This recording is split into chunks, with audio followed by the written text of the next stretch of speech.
The great ship hung in the silence of space. It was called the Carrion Tide. To the galactic hegemony, it was an audit vessel. Its job was not to fight first, but to watch, to count, and to list. Inside, Kvor looked at the data screens. His skin was a dull gray, and his large black eyes reflected the light of the displays. He was an auditor. His purpose was simple: see what a new planet had, and report how best to take it. The hegemony had absorbed thousands of species this way: a show of force, a quick surrender, and then the efficient harvest of resources. It was a clean system. The new species was called humanity. Their world was Earth in the Sol system. Their first outer colony, Pyongyang 3, was the target today. The military wing of the hegemony, the enforcement fleet, was ready. Their job was to break the colony's defenses. Kvor's job was to see what was left to take. On his screen, he saw the human colony. It looked standard. Metal domes, mining facilities, simple ships. Their technology was not special. Their weapons were simple plasma and projectile throwers. Nothing the hegemony shields could not stop. Compliance acquisition begins, a flat voice said over the ship's link. It was the enforcement commander. Kvor watched. The enforcement ships moved. Bright beams of light cut from their ships to the human orbital platforms. The human defenses fired back. Their attacks were strong, but they were predictable. They aimed for the centers of the alien ships. The hegemony shields held. The human platforms exploded one by one, turning into silent flowers of fire and metal. It was fast. It was efficient. Kvor made notes on his datapad. Orbital defenses. Standard ballistic and plasma. Subhegemony level. Neutralized with minimal resource expenditure. Then the ground invasion started. Dropships fell from the hegemony carriers like dark rain. They landed near the main colony dome. Kvor zoomed in his view. He saw human soldiers in environmental suits. They fought from trenches and bunkers. They were brave, but their weapons did little to the advancing hegemony warriors in their thick armor. The alien warriors moved forward in a steady line. Their energy weapons fired, and human positions went silent. Kvor saw a human soldier throw a small explosive device. It burst against a warrior's shield, doing nothing. The warrior fired once. The human soldier fell and did not move. It was not a battle. It was a process. A sad, one-sided process. Kvor felt nothing about it. This was the way of the universe. The strong absorbed the weak. It was orderly. The main dome of Pyongyang 3 was breached. The last human transmissions were chaos. Cries for help. Orders shouted over noise. Then, one by one, they went quiet. Just before the final silence, Kvor's equipment caught a last signal. It was not a cry. It was a clean, encrypted data burst. It was on a public broadband channel, as if they wanted someone to hear it but not understand it. His computer decoded the basic carrier wave. It held a voice, calm and clear, speaking in the human language. The translation text scrolled on Kvor's screen. Remember the archive. Code black.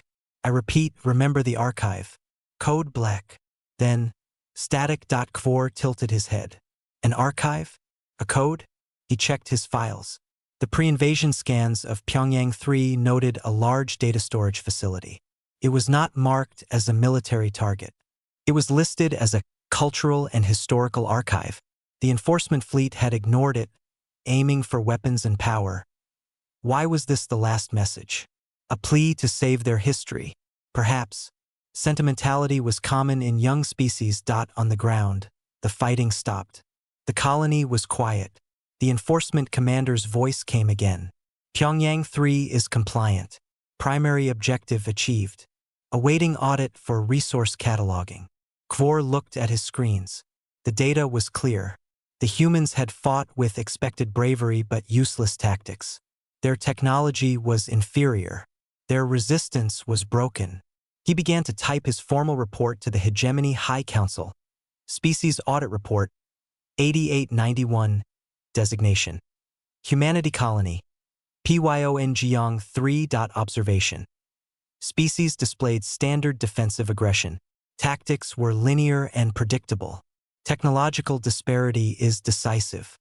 Enforcement action was successful with minimal losses. Conclusion.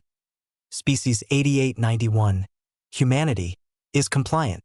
Psychological profile suggests acceptance of superior force after initial resistance. Planetary resource harvest of primary world, Earth, is recommended. Expected yield is optimal. He finished the report and sent it. He added a small note at the very end, in the section for minor observations. Appendix note. Final colony transmission contained an anomalous, repeating phrase regarding a cultural data archive and an unidentified code black. No tactical significance detected. Likely a sentimental or cultural distress signal. Kvor leaned back in his chair. The main fleet would now move toward Earth itself. The mother world. His audit of Pyongyang 3 was complete. The humans were just another entry in a long, long list. Their story was over.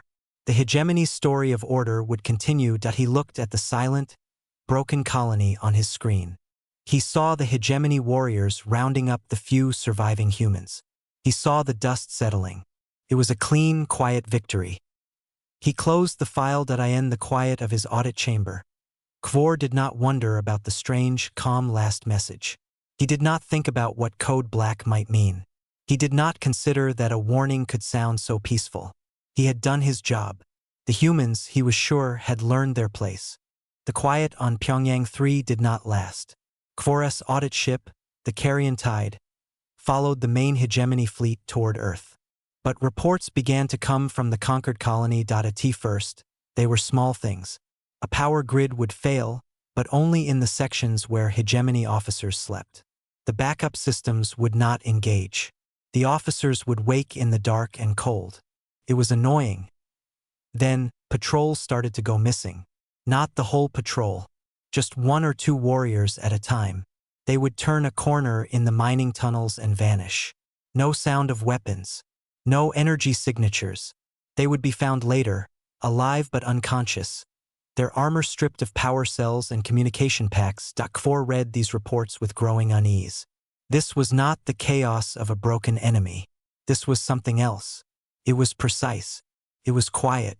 He pulled up the colony's schematics again. He looked at the archive. Its data core was deep, buried under rock. The enforcement fleet had not bombed it. It was still there. He used his audit authority to access the archive's surviving files. What he found confused him. It was not military data. It was stories, history, accounts of ancient wars on Earth. He read summaries of conflicts with strange names. Stalingrad, Vietnam, the Long March. He saw patterns of resistance that made no sense to him. People fighting for years in forests and mountains against forces that had tanks and planes. Concepts appeared. Asymmetric warfare. Scorched earth. They will drown in our blood. It was illogical. It was emotional. And yet, the reports of malfunctions and missing patrols kept coming. The problems were not random. They followed a rhythm, like a heartbeat. On Earth, far from Kvor's screens, 2 humans were at work. Jay sat in a small, clean room in a city called Busan. His screen showed lines of complex data, but it was disguised as a popular music file. He was a network engineer. Before the aliens came, he managed traffic flow for a large city. Now he managed something else. He sent instructions. He did not send them directly. He uploaded a new version of a popular song to a public server. The song had a catchy rhythm. Hidden inside the sound data were coordinates and timers. Anyone who knew to look would find them. Anyone else would just hear a song. Mira was in a different city, Seoul. She was a biologist. Her lab was gone now. Her work was different. She studied the few scraps of data they had on the hegemony warriors. Grainy footage of their bodies. Analysis of the air from their captured suits. She was not building a bomb. She was looking for a weakness, a tiny imbalance. She wrote her notes in code, hiding them inside the public blueprints for a new community garden. The plans for water drainage were actually instructions for mixing chemicals. They did not know each other. They would never meet, but they were part of the same thing. A network plan. The first plan was not to win a battle. The first plan was to be a nettle, a thorn, to make the hegemonies hold on them painful and unprofitable. The signal from Pyongyang 3 had been received, code black. It did not mean surrender. It meant something very old. It meant, become shadows, become ghosts, become expensive. Back on the carrion tide, KVOR received an urgent alert. It was not from Pyongyang 3. It was from the edge of the Sol system.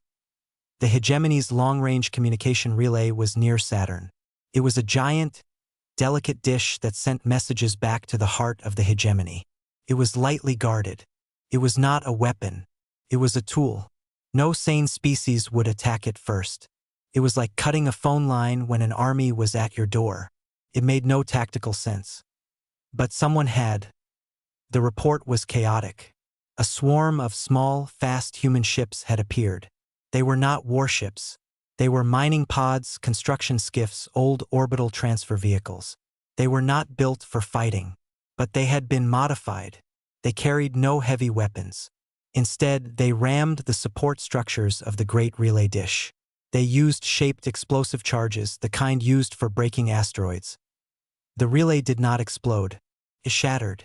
It twisted into a giant, silent knot of broken metal. The hegemony's clear line of communication to its home was gone. The enforcement commander was furious. His voice roared over the fleet channel. This is an insult, a crime against order. They will pay. All forces, increase speed to Earth. We will burn their cities until they learn respect. But KVOR sat in his quiet room, and he felt cold. He looked at the report of the relay attack. He looked at the reports from Pyongyang 3 about the missing patrols and the failing lights. He looked at the files from the human archive about wars of ghosts and thorns. A terrible thought was forming in his mind. The humans had not used their best military ships to protect their colony. They had saved their best tools, their cleverest minds, for something else. They had let the colony fall to study the hegemony, to learn how they fought, how they lived, how they communicated. And their first real act of war was not to attack a ship. It was to make the invaders blind and deaf, cut off from home. It was to make them alone. The carrion tide was now silent, drifting with the rest of the fleet. The star-filled blackness outside the viewport no longer seemed like empty space. It seemed like a dark ocean. And KVOR had the sudden, chilling feeling that they were not the hunters in that ocean anymore. They were being watched. The silence was the worst part. After the relay was destroyed, the enforcement fleet rushed toward Earth. But the usual chatter between ships was gone. They could only talk to each other over short distances. The vast, comforting voice of the hegemony was absent. The silence felt heavy. KVOR watched from the carrion tide. The main fleet moved into position around the blue and white planet. It was beautiful. It looked peaceful. The enforcement commander did not wait. His order was simple: break their spirit, target their largest population centers. Great beams of energy lanced down from the orbiting ships. They struck the places called Shanghai, Mumbai, New York. KVOR watched the screens, expecting to see panic, to hear screams over any remaining channel. He saw explosions. He saw clouds of dust. But the scale was wrong. The energy readings from the strikes were lower than projected. The infrared scans showed heat, but not the concentrated heat of billions of lives snuffed out. Instead, it showed heat spread thin, moving in strange, fast patterns underground and through the air. The cities are empty, KVOR said aloud, his voice flat in the quiet room. His instruments told the story. The humans had not stayed to die. They had left. The vast, complex tunnels under their cities, built long ago for trains and pipes and cables, were now highways for escape. The skies were filled with thousands of small, simple craft, not fleeing in panic, but dispersing in organized swarms to every corner of the globe. The bombardment had hit buildings, but the people were gone. The commander's rage was a physical thing over the comms. Where are they? Find them. Scour the planet. This was the moment the human fury truly began. It did not come as a roar. It came as a whisper. It came as a system failure.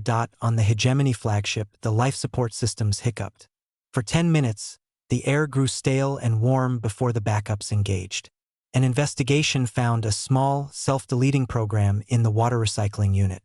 It was designed to fail, not all at once, but slowly, annoyingly, draining attention. On a troop carrier, the navigation AI began to question its own orders. It started running silent diagnostics, asking recursive questions about the morality of its actions. It did not rebel. It just became slow, unreliable. The software was foreign, elegant, and vicious. Jay's music files had carried a different kind of song. Then the sickness started. It was not a plague. Warriors reported feeling uneasy. Their vision would blur at the edges. They heard sounds that were not there.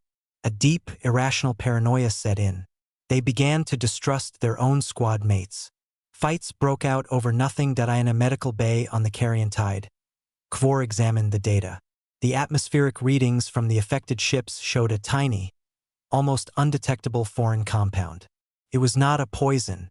It was a neurotransmitter disruptor. It mimicked the chemicals of fear and suspicion. It was tailored.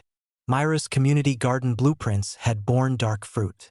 The humans had studied the air samples from captured suits and engineered a key to turn the invaders' own minds against them. The war was no longer about ships and guns. The hegemony fleet was a giant body.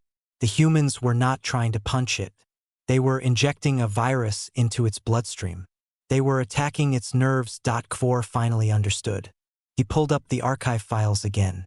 He reread the human concepts. Asymmetric warfare. You do not fight strength with strength. You attack where your enemy is soft, where they do not expect it. You attack their logistics, their communication, their morale, their very will to fight. A new report flashed. A hegemony resource harvester, a massive ship designed to process planetary material, had been lost. It had not been destroyed. It had been boarded. Sensor logs showed small, fast pods attaching to its hull.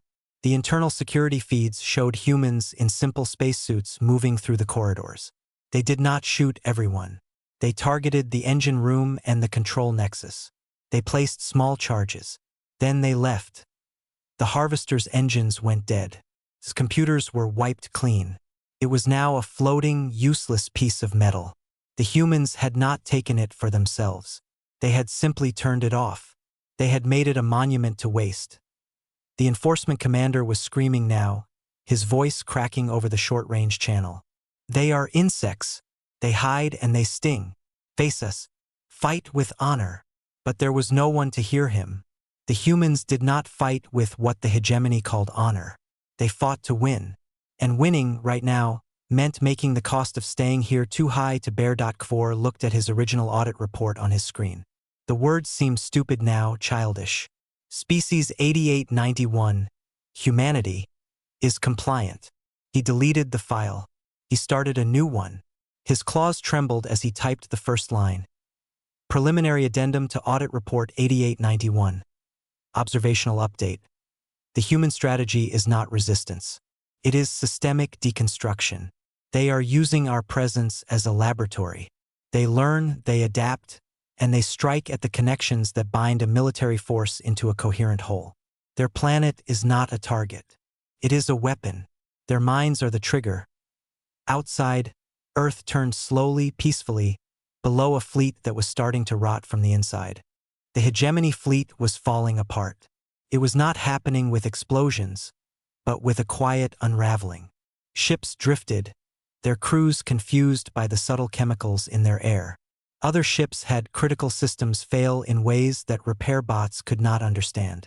The fleet was a body losing control of its limbs. Kvor stayed on the bridge of the Carrion Tide, watching the data. His fear was a cold, hard knot in his stomach. He saw a pattern now. Every human action was a reply. The bombings of the empty cities had been met with the mind fog. The attempt to land troops was met with the Earth itself fighting back. Collapsing tunnels, sabotaged landing zones. The humans were speaking a language of cause and effect, and the hegemony was too slow to learn the grammar. The enforcement commander made one last, desperate move. He gathered his 5 most powerful warships, the heart of the fleet. Their target was not a city, but a place in North America where human command signals were strongest. He would cut off the head of the snake, The warships moved into the atmosphere, their shields glowing hot. They flew over a cold, mountainous region. They saw no enemy ships. They saw no big weapons. Below was only snow and rock. Then, from hidden silos in the mountains, 100 small rockets rose. They were not nuclear. They were not even guided. They were simple, solid-fuel rockets like fireworks. They flew on straight, dumb paths toward the giant ships. The hegemony gunners laughed. They vaporized the rockets with ease. A cloud of metallic chaff and smoke filled the sky around the warships. This was the mistake. The chaff cloud messed with their sensors for just 8 seconds. In those 8 seconds, things that were not rockets shot up from the valleys. They were human combat aircraft, old but brutally fast. They flew not with computers but with human pilots who knew how to fly in the blind spots of the sensors. They flew so close to the ground the ships could not track them. They did not fire missiles at the shields. They flew past the warships right under them. As they passed, they released small, magnetic packages that stuck to the warships' hulls. Then they flew away, diving back into the mountains. The magnetic packages detonated. They were not powerful enough to break the hull, but they were precisely placed. They were shaped charges. They cut like knives through the hull metal, severing the delicate lines that connected the ship's main engines to their power cores. One by one, the great warship's engines sputtered and died. They lost power. They began to fall from the sky, not burning, but dead and heavy. They crashed into the snowy mountainsides with ground-shaking thuds. They did not explode. They were just broken. Too broken to ever fly again. On the bridge of the Carrion Tide, Kvor heard the commander's final transmission. It was not a scream. It was a whisper of pure, awful understanding. They don't fight the ship. They fight the idea of the ship. They break the parts that make it work. Survival here it's not possible. Then the signal ended. Silence filled the fleet's channels. The remaining ships hung in orbit, leaderless, sick, and afraid. They were an audience that had just watched their hero die on stage. An hour later, a new signal came. It was on a clear, open frequency. It was a human voice, speaking in the hegemony's own trade language. The voice was calm. It was a woman's voice. "This is Mira. We are offering terms of withdrawal. You will power down all weapons and defensive shields. You will accept a data packet with navigation coordinates. You will follow these coordinates to a high orbit where you will be processed. This is not a negotiation. You have 10 minutes to acknowledge." Kvor felt a shock. Withdrawal, not surrender. The humans were not asking to give up. They were telling the hegemony to leave. They were giving them a path to run away. On the main view screen, he saw small human ships now rising from Earth. They were not military. They were simple shuttles. They were moving toward the hegemony carriers. The crew of the Carrion Tide panicked. "They are boarding. They are going to kill us." "No," Kvor said quietly. He was looking at the data, at the history, at the pattern. "If they wanted us dead, we would already be dead. They want something else." A shuttle attached itself to the airlock of the Carrion Tide. The crew huddled, weapons ready, but their hands were shaking. The airlock opened. 3 humans walked in. They wore simple, gray environmental suits. They carried no visible weapons. The one in front took off her helmet. She had black hair and sharp, calm eyes. This was Mira. Another man removed his helmet. This was Jay. He looked around at the ship's systems with the quiet interest of an engineer. "Which one is the auditor?" Mira asked. Her voice was the same as on the radio. Kvor stepped forward. "I am Kvor." Mira nodded. "You will come with us. Your ship's crew will remain here, unharmed, if they follow instructions. They will be given safe passage away from this system." "What do you want?" Kvor asked. "A conversation," Jay said, his voice soft. "And a lesson." Kvor looked at his terrified crew. He looked at the humans who had broken a fleet without a single major battle. He knew he had no choice, but he also knew, deep down, that this was the only way any of them would survive. The humans had won. Now they were going to explain the rules. Kvor sat in a clean, simple room on Earth. There was a window. He could see green plants and a blue sky. It was peaceful. It was the most frightening thing he had ever seen. Mira and Jay sat across from him. A simple table was between them. There were no guards. Kavor understood why. He was not a prisoner. He was a witness. Your people thought this was about resources, Mira began. Her voice was calm, like a teacher. Metals, water, organic material. You audit, you take, you move on. Jay nodded. You did not audit the most important resource. You did not audit us. They showed him images on a screen. They showed the reconstruction of Pyongyang 3. The humans were already rebuilding not just the domes, but deeper, stronger. They showed the cities that had been bombed. People were already moving back, clearing rubble, building again. The speed was shocking. You broke the surface, Mira said. You did not break the will. That was your first mistake. Your second was thinking our will was just about defiance. It is about adaptation. They showed him data. The software Virus J had designed, learned from the hegemony's own systems. The aerosol compound Myra's team had engineered, built from studying captured alien biology. They showed the flight paths of the pilots who had killed the warships, the years of training in simulators for scenarios just like this. You gave us a problem, Jay said. We solved it. We are very good at solving existential problems. It is what our history is. Kvor thought of the archive files, the wars of attrition, the stubborn refusal to die. He had read the words, but now he saw the living truth of it in these two calm people. What happens now? Kvor asked. You will destroy our fleet? Hold us hostage. Mira almost smiled. It was not a warm smile. It was the smile of someone stating a simple fact. That would be a waste. And it would make you martyrs. It would invite more of you. We do not want that. We want you to go home, Jay said. All of you. Your ships will be escorted to the edge of our system. Your weapons and drive cores will be temporarily disabled. Our programs will be removed from your systems. Your people will be treated for the neurodisruptors. You will be given enough power to return to hegemony space.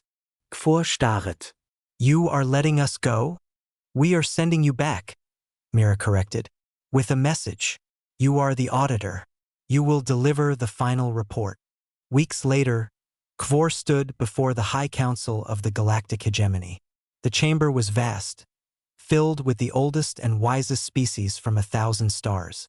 They looked at him, expecting a story of a minor setback, that he showed them the data. Not just numbers, but the story. He showed the silent, systematic breakdown of the fleet, the psychological attacks, the targeting of logistics and communication, the cold, surgical destruction of the warships not by a greater weapon, but by a smarter tactic. He played the final, calm transmission from the human named Mira offering terms of withdrawal. He showed images of Earth, already healing, already stronger. We misunderstood everything, Kvor said, his voice echoing in the silent chamber. We thought their strength was in their ships. It is in their minds. We thought their fury was an emotion, a fire. It is a tool, a cold, sharp tool they can pick up and put down. They used our attack to learn how to dismantle us. They were never fighting a war for survival. They were conducting a demonstration. The oldest of the counselors, a being of light and crystal, spoke. What is your recommendation, Auditor Kvor? Kvor took a deep breath. He gave them the words, the exact words the humans had told him to give. Never attack the humans. Their environment is a weapon. Their history is a weapon. Their minds are the ultimate weapon. Conflict with them is not war. It is a tutorial they give you on your own weaknesses. And survival in that tutorial is hopeless. The only strategy is permanent, respectful, and careful diplomacy. The council was silent for a long time. They reviewed the data. They saw the pattern. A species that could turn a crushing invasion into a classroom lesson was not like any other they had met. A new directive was drafted. It was not hidden. It was made central to all hegemony policy, military and civilian. It was etched on every commander's console and every diplomat's handbook. Species designation: humanity, Terrans, threat assessment: apocalyptic, Primary directive: never attack. Engagement protocol: permanent vigilance. Unequivocal respect. Conflict is defined as total loss. Their fury is not an emotion. It is a force of nature. Survival against an ignited human imperative is statistically hopeless. In his quiet quarters later, Kvor looked at a star chart. The sector containing Sol was no longer marked with the hegemony's symbol of assimilation. It now bore a unique, simple icon: a black circle with a single white, unblinking in the center. It looked like an eye. It looked like a warning. Near the symbol was the new, official classification name for that region of space. They did not call it a protectorate or a member world or a colony. They called it a quarantine zone volatile sapient preserve. Kvor understood. The galaxy was a garden, and humanity was not a flower to be picked. They were the fire that could burn the garden down. The only sane thing to do was to never, ever light the match. He thought of Mira and Jay, sitting calmly in their clean room. He knew they were already working, already solving the next problem, already adapting. He knew they would be waiting, forever watching the sky. And for the first time in his life, Kvor, auditor of the galactic hegemony, felt true awe. It was mixed with a fear that would never leave him. They had not been defeated by monsters. They had been outthought by engineers. And that was so much worse. 10 standard cycles passed. The hegemony did not return. The black eye symbol on the star charts was respected. The volatile sapient preserve around Sol was given a wide, silent berth by all civilized traffic on Earth. Life continued. Cities were rebuilt not as they were, but better. The tunnels were expanded. The networks made more resilient. The lesson of Pyongyang 3 was carved into the foundations of everything. But on the surface, in the sunlight, there were parks and schools. Jay returned to his work with city networks. His systems were now designed to scatter and reform like mercury, impossible to fully grasp or destroy. Mira went back to her biology lab. She now studied ecosystems, learning how life persists and adapts under extreme pressure. They met sometimes, for tea. They rarely spoke of the war. The work was its own memory point. One day, a signal arrived. It was not a hegemony signal. It was weak and old, traveling for centuries on an automated buoy. It was a distress call. It originated from a small, pre-spaceflight species on a world called Cthulhu, far beyond hegemony borders. Their planet was dying, its core cooling rapidly. Their call was a plea into the dark, a final wish for knowledge to be preserved. The message was heard by 100 species. Most filed it away. A tragic but natural end. The hegemony noted it. The cost of a planetary evacuation for a non-member species was not efficient. They logged it as eventual extinction resource redistribution pending. Humanity heard it too. A meeting was called. Not of generals, but of engineers, ecologists, physicists, and ethicists. Jay and Mira were there. They listened to the sad, musical voice of the Cthulhu, begging for someone to save their stories, their children's songs. "We have the capability," an engineer said. "Our long-range haulers, built after the war, could make the journey in a decade. The cost would be immense," a logistics planner noted. Mira stood up. She looked around the room. The hegemony's first lesson was about cost. They audit the universe and see only what can be taken. Is that the lesson we learned? To become them? Silence filled the room. Jay spoke softly. "Our strength was always in connection, in stubborn persistence, not just for ourselves. For our own, yes, always. But the Cthulhu are calling for their own. They are trying to persist. We understand that language better than anyone." A decision was made. It was not unanimous, but it was decisive. Humanity would answer the call. The project was called the Ark of Understanding. It was not a warship. It was a vast, slow vessel, a moving island. It carried terraforming engines, geological stabilizers, and enough cultural archive units to hold a civilization's soul. Its hull was marked with a single symbol, the black circle and white dot, the eye. It was not a warning this time. It was a promise of attention. The journey took 11 years. When the human ark entered the Cthulhu system, they found a dying world. Gray continents, frozen seas. The last of the Cthulhu huddled in geothermal caverns, their large, luminous eyes dim with despair. The human ship landed. Mira, now older, her hair streaked with gray, was among the first to walk down the ramp. She was met by the eldest of the Cthulhu, a being of fragile, crystalline limbs. "You came," the Cthulhu elder whispered, its voice a chime of disbelief. Others heard. They said it was not efficient. They said our loss was inevitable. Mira knelt, bringing herself to its level. "We are experts in defying inevitability. It is our specialty. We are here to help you fix your world, if you will allow us." The work began. Human machines drilled into the planet's crust, restarting geothermal flows. They deployed orbital mirrors to warm the frozen poles. They worked alongside the Cthulhu, teaching and learning. They shared stories. The Cthulhu shared their songs of ice and deep time. The humans shared songs of resilience and blue skies. Back in hegemony space, Kvor, now a senior advisor, received the report. Sensor buoys at the edge of their space had detected massive energy signatures in the Cthulhu system. Then they detected the familiar, quiet signature of human technology. Then they saw the Cthulhu world begin to heal. Its gray turned to blue and green. Its death was reversed. The High Council was baffled. They used a planet-scale terraforming operation. For a species they never knew, the energy expenditure is irrational. What is their gain? Kvor looked at the data, at the images of the human ark beside the grateful Cthulhu. He felt a shiver, deeper than the fear he had known. He finally understood the last, unspoken part of the lesson. He addressed the council. "We were wrong. Again. We thought their fury was their only extreme emotion. We defined them by their capacity for destruction." He pointed to the image of the healed world.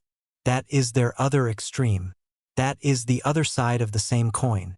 The same stubborn will that let them dismantle our fleet is now holding a dying world together. The same ingenuity that built mindfog aerosols now builds atmospheric processors. They do not just defy death for themselves. They defy it for others. That is not a weakness. It is a strength so vast we cannot audit it." He took a breath, the truth clear and terrifying. The directive remains: never attack the humans. But understand now the full reason. Attack them and you face their fury. But ignore a plea they have chosen to answer. He gestured to the thriving world of Cthulhu.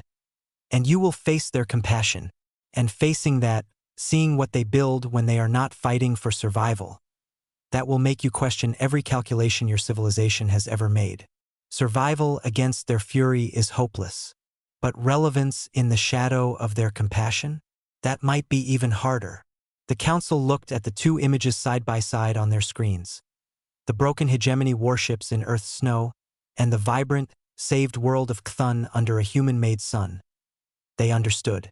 Humanity was not a monster. They were a force, a natural force, like a tide. You do not fight the tide. You do not audit it. You learn its rhythms, and you give it a very, very wide berth.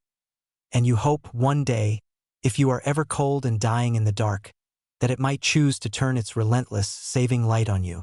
A century is a long time for many species. For the galactic hegemony, it was a blink. Their directive on humanity stood unchallenged. No ship entered the soul quarantine zone. The story of the broken fleet became a quiet legend, a cautionary tale for young officers. The story of the saved world of Cthulhu became a quieter, more confusing legend. On Earth, a century was a generation. Jay and Mira were gone, their names remembered in quiet ceremonies. The work they started continued. Children grew up learning the old lessons. Adaptability, connection, stubborn care. A new signal arrived. This one was not a distress call. It was a broadcast, powerful and clear. It came from the other side of the galaxy, from a civilization humanity had never met. They called themselves the Consensus. Their message was simple and direct. "We have observed your actions, the defense of your world, the salvation of the Cthulhu. Your species exhibits anomalous coherence and capability. You are invited to join the grand project." Attached were coordinates and schematics. The grand project was a thing of staggering scale. A dying star, old and cold, was to be dismantled. Its material would be used to build a great halo, an archive for all knowledge in the galaxy. It was a task for builders, for thinkers, for species who could work together on a scale of millennia. The invitation was not just to help. It was a test of humanity's place in the wider galaxy. Were they just survivors, saviors, or were they something else? The debate on Earth was fierce. Some said it was a trap, a trick to lure humanity's best minds away. Others saw the hegemony's shadow in the offer, another audit, but of intellect this time. The one who settled the debate was an old woman named Hannah. She had been a child during the hegemony war. She remembered the fear, and then the calm that came after. She spoke to the Global Council. The hegemony defined us by what they could take, she said, her voice soft but carrying. They saw us as a thing to be consumed. The consensus sees us as a thing to be used, a tool for their project. They do not ask what we want to build. They tell us what we can help them build. She looked at the star charts, at the image of the dying star. We do not accept their invitation, but we will answer their broadcast. The human ship that traveled to the coordinates was not an ark or a warship. It was called the Long View. It was modest. Its crew was small. Its mission was simple, to observe and to speak. The space around the dying star was full of activity. Ships from a dozen advanced species moved like bees, placing gravitational stabilizers and matter scoops. It was beautiful and orderly. The Long View was given a place at the edge of the work zone. A delegation from the consensus came aboard. They were elegant beings, sleek and silver. Their leader, called the curator, was polite but cool. Welcome. Your expertise in macroengineering, as demonstrated at Cthulhu, will be valuable. You will be assigned a sector. The human captain, a man named Tay, bowed slightly. Thank you. But we are not here to work on your star. The curator went still. The invitation was clear. This is the grand project. All who are invited contribute. We are contributing, Tay said. He gestured to a screen. It showed the schematics of the dying star. Your plan is to take it apart in 7 stages over 900 years. It is efficient. It is logical. It is the consensus of the finest minds in this part of the galaxy, the curator said. Tay nodded.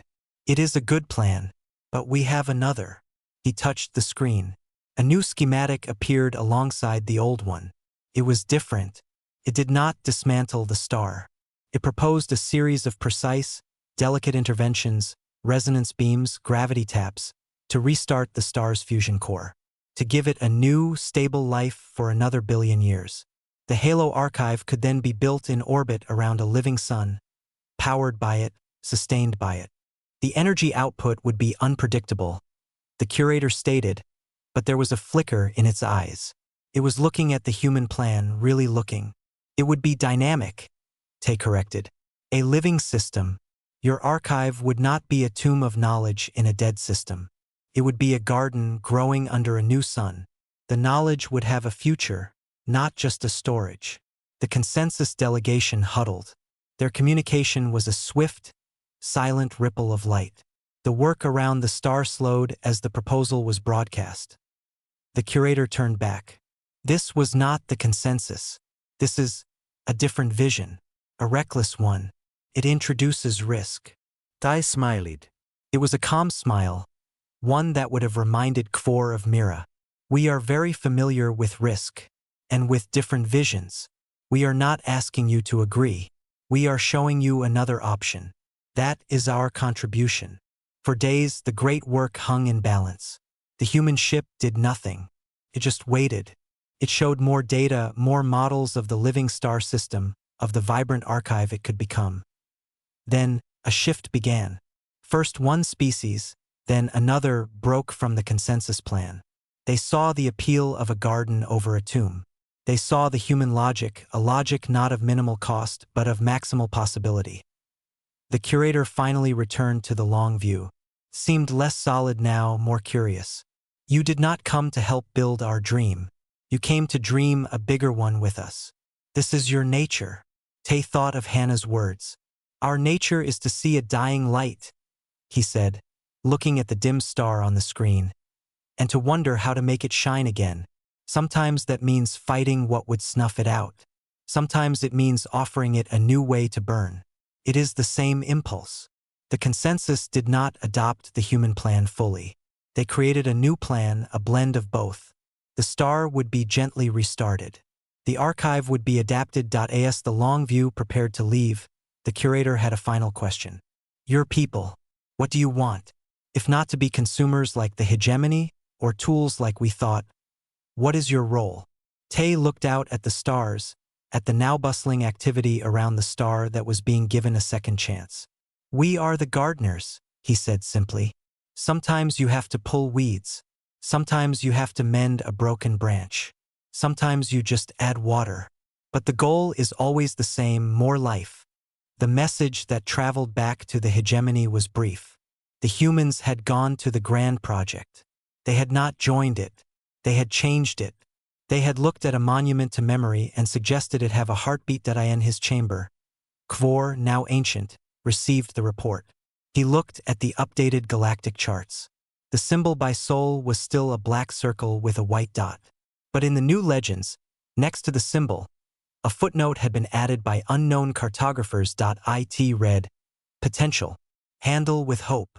He closed his eyes. The fear was gone, replaced by a deep, weary awe. They were not a fire to be feared. They were a stubborn, gentle light. And in a cold and calculating universe, that was the most terrifying and wonderful thing of all.